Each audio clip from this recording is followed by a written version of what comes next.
Remember, 3 years ago, we were energy independent, and now our country's a mess. This whole thing is born of the hatred and the contempt of the left, okay? The progressive lefts. Few people understand just how corrosive this is to the country and to the idea of the country. Trump, Tucker, Elon, and Fox presenter unite in a warning to the nation, emphasizing the pivotal role of those engaged in the Trump campaign. Hey, this is something that's potentially risky for all humans everywhere. I don't know anything about it, but he was another person that was treated badly, and he was a patriot. But we'll see what happens with that. We have a lot of people involved in the campaign that have done a tremendous job, and based on the polls, we're doing extremely well. Amidst political fervor, Trump's desire for record-breaking numbers clashes with the contentious nature of an election during Super Tuesday. You can't have an election in the middle of a political season. We just had Super Tuesday, and we had a Tuesday after a Tuesday already, and we had Louisiana the other day, a couple of days ago, and we won in a record number, the highest number ever recorded. The narrative delves into the divisive rhetoric surrounding immigration, highlighting the perpetuation of racism by casting blame on the founding fathers. New immigrants to this country are told immediately that the people who founded the country, white men, are the problem. They are evil. So not only does this inculcate racism in our immigrants, which is a terrifying prospect, but it also makes the workplace a hellscape, a sort of corporate Jim Crow structure that degrades everyone and that's inherently immoral. Biden's campaign strategy takes a dark turn as fear tactics emerge in response to waning voter support in the face of Trump's resurgence. Biden is already heeding that advice and turning to some good old-fashioned fear-mongering because he's losing key voters to Trump. The big guy now pumping out ads to try and win them back, but it looks like it ain't working. Exploring the concept of digital superintelligence, the discourse delves into the unpredictable terrain beyond the metaphorical event horizon. We'll have the sort of AGI singularity. Sometimes digital superintelligence is called like a singularity, like a black hole, because just like with a black hole, it's difficult to predict what happens after you pass the event horizon of a black hole. And we are currently, circling the event horizon of the black hole that is digital superintelligence, the event horizon. In the electoral battleground, Trump wages war against Joe Biden, portraying him as the epitome of presidential failure. But we're in the middle of an election right now, and we're fighting crooked Joe Biden. He's the worst president in the history of our country, by far, who's let this country go to hell. The borders, millions and millions of people coming in from prisons, from mental institutions. There are many people coming in from prisons and mental institutions, think of it. And are coming into our country, and this guy's just letting them come in by the millions. I think we have 15 million people already. People don't say that, I say it. And I bet I'm right, too. So we're going through this weaponization of our government to try and knock out somebody's political opponent. And so far, based on the polls, it's not working at all. The people understand it. We have a man who just ruled they'd like the trial to start in 21 days or something. And I don't know how you can have a trial that's going on right in the middle of an election. Not fair. Not fair. It's not fair at all. He knows that, too. He's a Democrat judge. He wants to do that because they're all trying to damage Trump as much as possible. It's having the reverse effect, but maybe someday it won't. I don't know. But it's having the reverse effect. It's a terrible, terrible precedent, a terrible thing to do. They could have started this when I left office. You could have gone back 3 years, more than that. When I left office, all of these things could have been started so we wouldn't be quibbling over starting this week or that week or 2 days or 3 days. It wouldn't have mattered. This thing would have been over 2 years ago. They could have started. They should have never started because there's no case. If you read Andy McCarthy's piece, if you read Jonathan Turley's piece, you read legal scholars all over the world, they say this DA case is a hoax and it's something that shouldn't have. It's not even. They said there's no. And there is no. The Democrats' boasts about the Biden-era stock market are met with skepticism, viewed as a mere facade masking underlying economic instability. And it's so funny the Democrats have been bragging about Biden's stock market, and now they're like, oh, it's a ploy. The whole stock market's a ploy. And Joy Reid wants to investigate Trump, but not Nancy Pelosi. Talk about a pump and dump. Nancy and Paulie P been pumping and dumping their whole lives. Pillow talk. All of a sudden, he happens to know exactly when and where to sell and what to buy. Yep. Just happens to be his wife's the Speaker of the House. Come on, Jessica. The whole market is a pump and dump. Eventually, stock market's going to correct and everybody on the inside is going to sell and everybody else is going to be sitting here like, what just happened? This is the way life is. What do you think the Clinton Foundation was? Clinton Foundation was 1,000 times worse than Truth Social going public. It's listed on a stock exchange. It's got transparency. Instead, the Clinton Foundation just goes to the Saudis while she's Secretary of State and says, pay up. They give her $20 million and they use it on their daughter's wedding.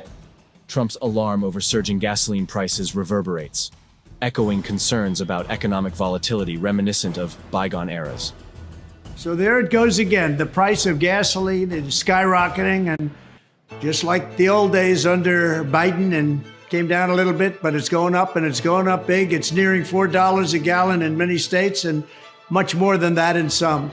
Prices are up almost 6% in the last month alone, and they'll be going even higher. It's going to go higher and higher.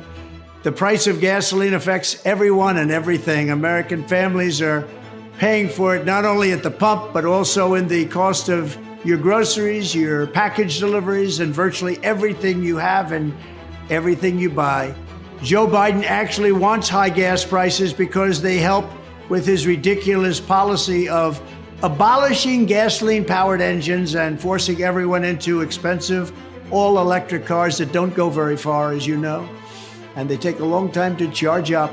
That's why when Joe Biden came into office, he shut down the Keystone XL pipeline, which was a travesty. He canceled our oil leases in Alaska, but he approved the Russian pipeline going to Germany and all over Europe. And he waged on American energy. That's what he did. He waged on anything American having to do with energy. In addition, Joe Biden's weakness plunged the world into chaos and conflict, further driving up the prices you're paying at the pump. And they're going higher and fast. When I'm reelected, reducing the price of gasoline for American families will be a day one priority, and that includes electricity and everything else that comes with it. We will drill, baby, drill. We will slash energy crushing regulations, and we will restore peace and stability to bring gasoline prices down for everybody. The irony of Democratic opposition fuels Trump's ascent, transforming him into a figure of greater wealth and influence amidst their inability to articulate a coherent stance. The man was literally thrown off of Twitter. He was forced to start his own social network, and he did. And you know what? The Dems deserve it. The sad part about this whole thing is that the Democrats have literally made him richer. They've made him more powerful. And the Democrats, through their hatred, are going to make him president of the United States. They are incapable of looking at themselves in the mirror and say, I hate this man. I unfriended all my friends and family in 2016 when he was elected. Because who did Donald Trump? I mean, what is the problem? The discourse turns to the contentious issue of diversity, equity, and inclusion, DEI, perceived as a form of anti-white racism by those advocating for structural fairness. Affirmative action and its new version, DEI, are, of course, by definition, forms of anti-white racism. White men are at a structural disadvantage in getting jobs and getting contracts and getting into schools. There's kind of no pretending it's anything but what it seems to be. And most people know that. So the arrangement that America's had with immigrants for over 100 years has been, come to our country because there is opportunity here. And implied in that is meritocracy. If you work hard, if you have ability, you can ascend the ladder.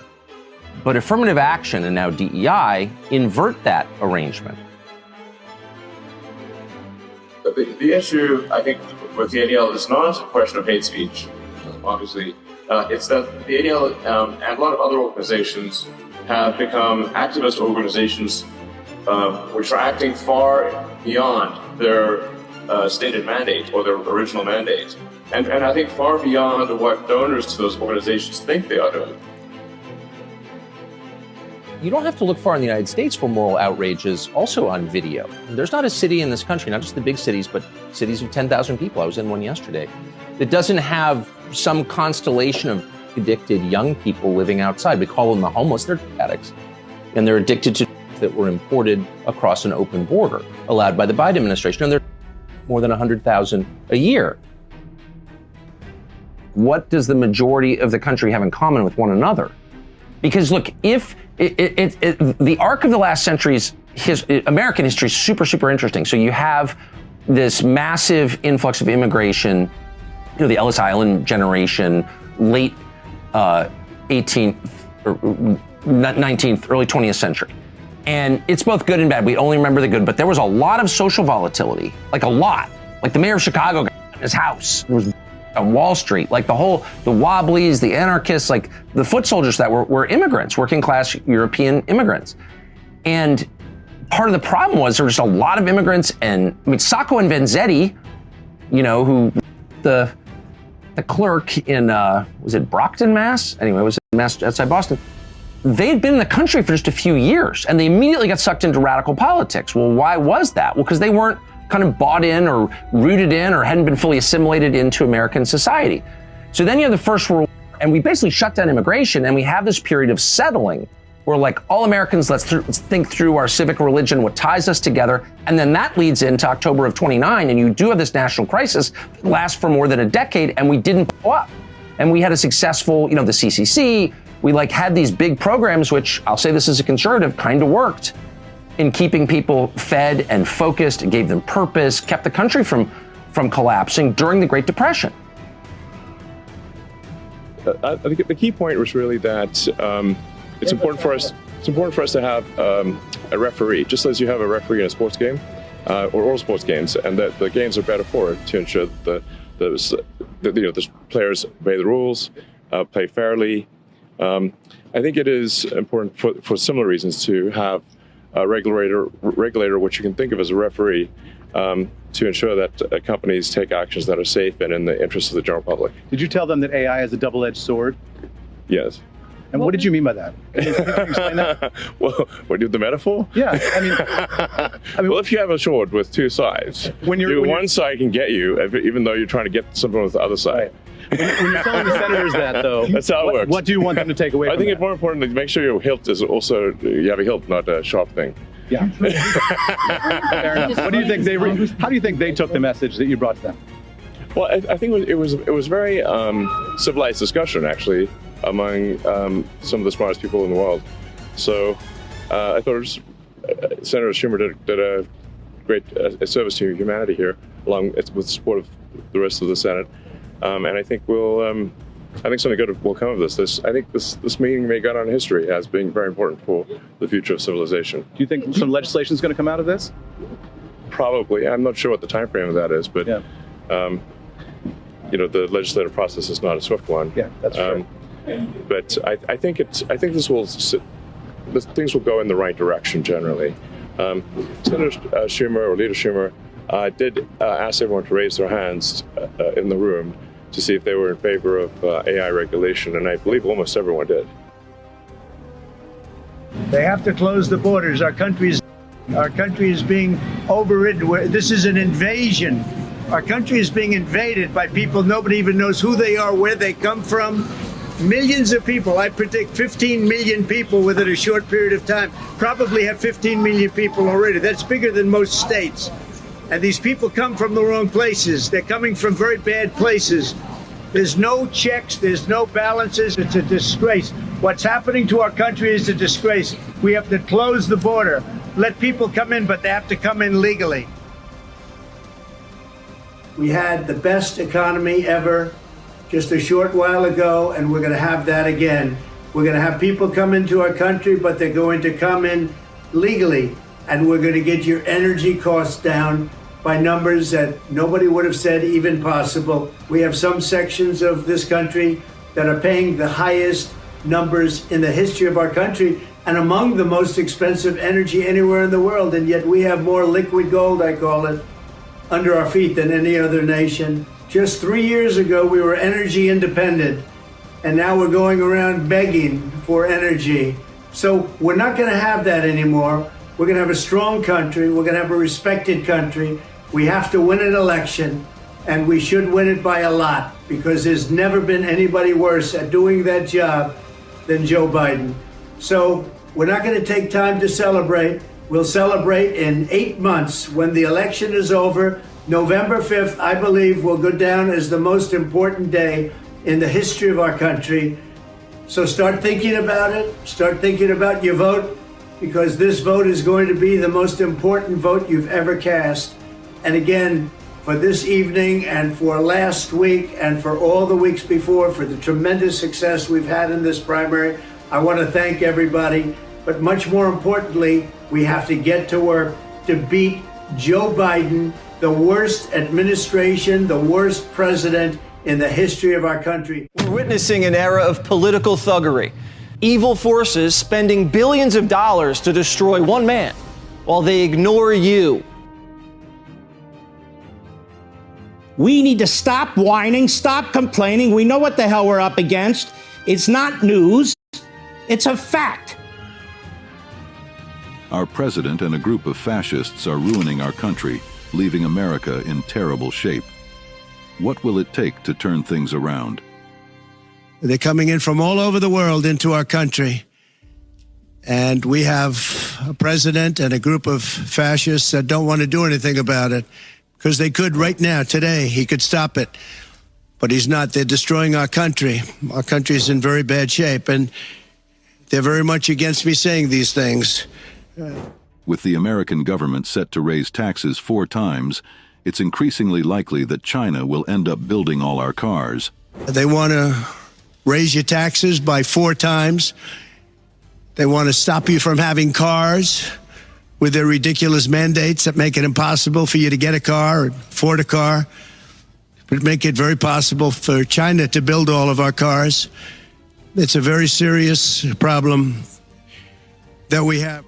Donald Trump asserts that we've just experienced another instance of dealing with a highly conflicted judge. We just went through one of many experiences where we had a conflicted judge, highly conflicted. There's never been a more conflicted judge.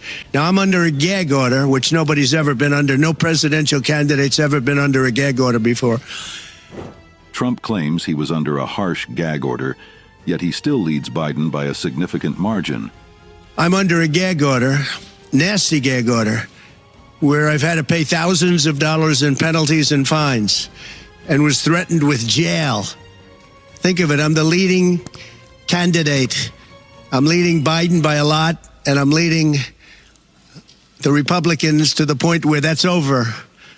So I'm the leading person for president, and I'm under a gag order by a man that can't put 2 sentences together, given by a court.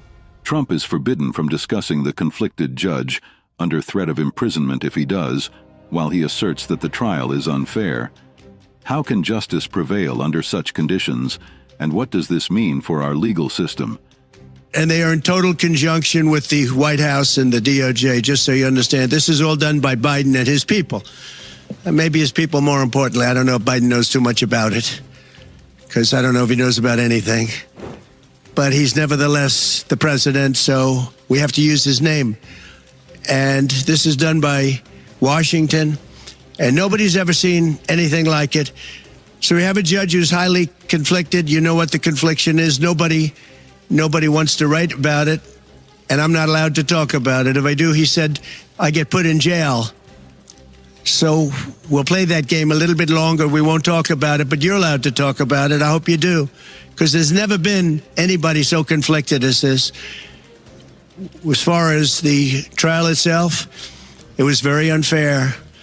We weren't allowed to use our election expert under any circumstances. You saw what happened to some of the witnesses that were on our side. They were literally crucified by this man who looks like an angel, but he's really a devil. Jesse Waters reveals why people despise Biden, claiming we're in an era of political thuggery with immense sums spent to ruin one man. This is why they hate him.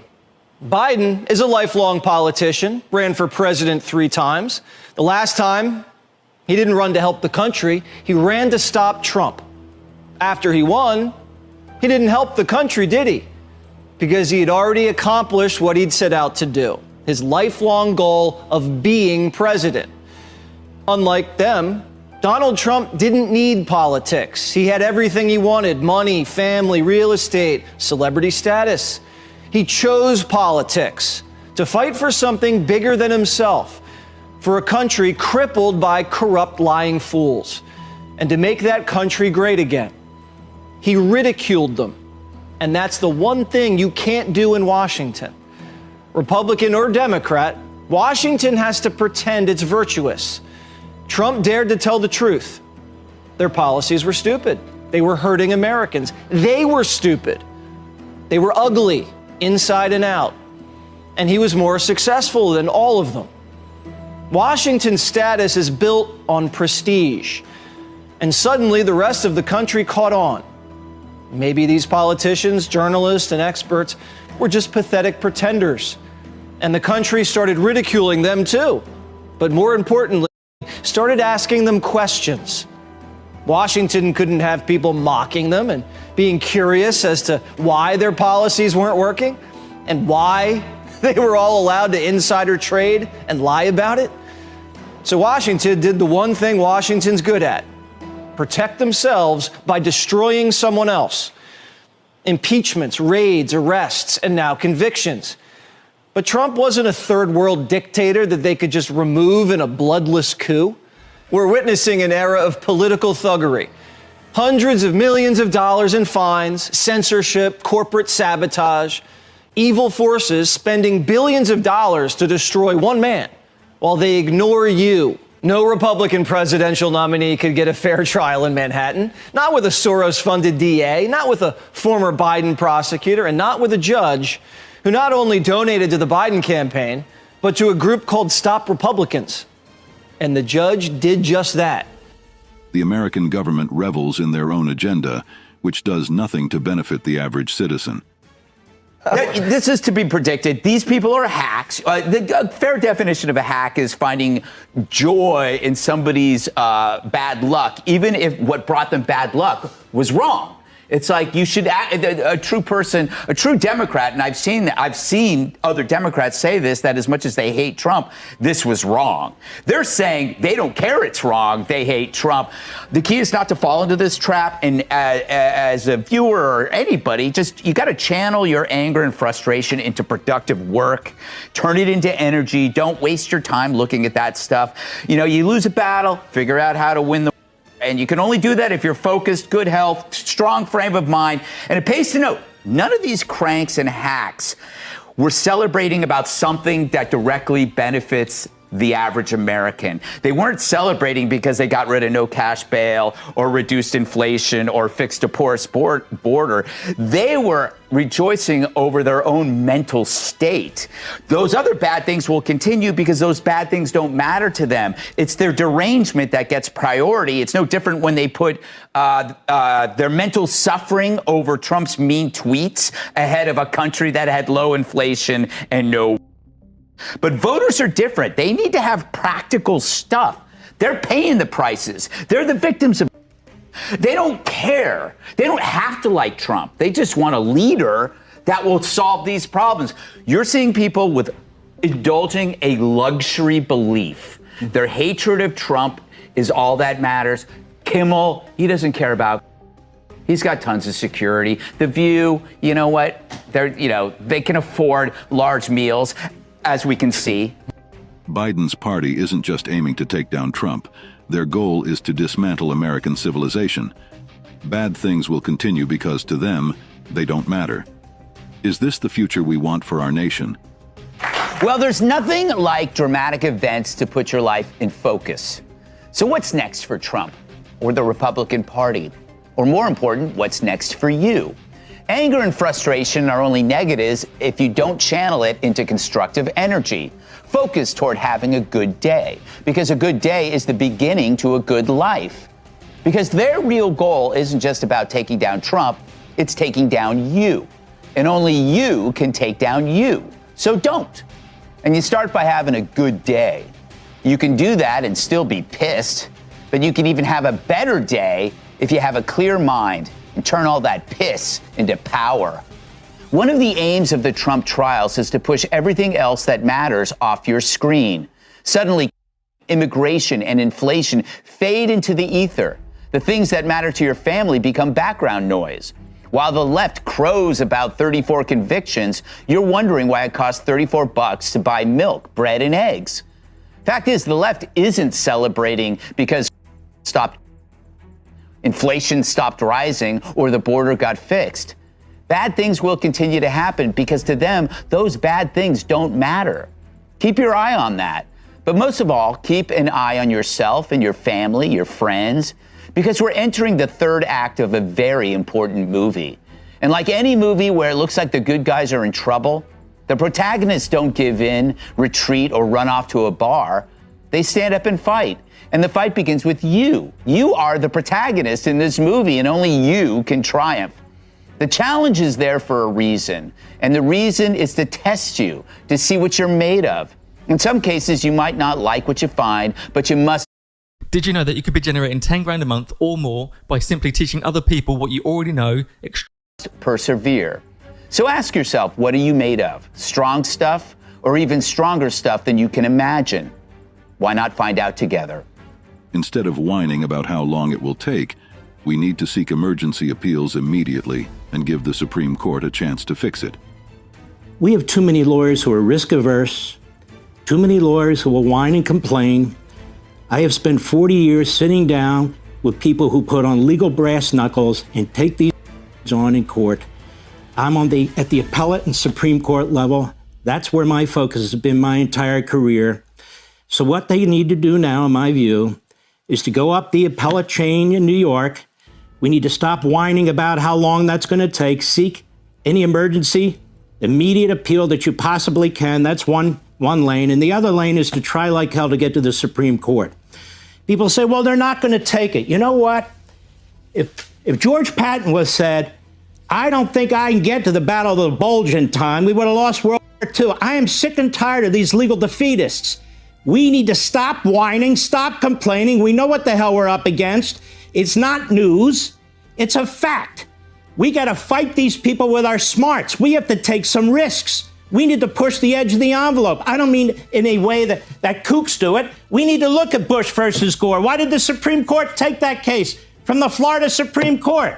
We need to look at things like common law writs, which I know the audience don't understand, but a lot of lawyers do. Not writs of certiorari based on statute, but common law writs based on judicial decisions. We need to give the Supreme Court the opportunity to fix this. Why? We cannot have local acting judges, Soros DAs, 15,000 district attorney's office, God knows how many state judges, destroying our federal election system, influencing how we elect the president of the United States.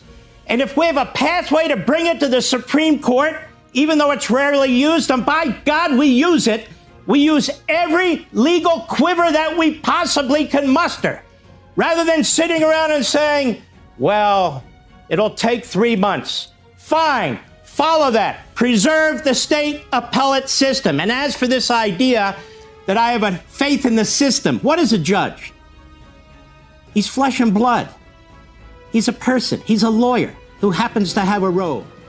The narrative of the January 6th tragedy was aggressively pushed, with selectively edited clips designed to fabricate events that never actually occurred. It's almost like you get kidnapped and the kidnapper has a mask on, but once he shows you his face, he's got to kill you. Correct. And they've shown their face. Yeah. Again, I don't think there's anything they wouldn't do. I mean, you put out something, I think it was on Twitter yesterday, which was, to sort of that extreme, like, well, if they can't get Trump this way, what's the next level? And I think they've proven that they'll do that in the past. I think we're now figuring that out.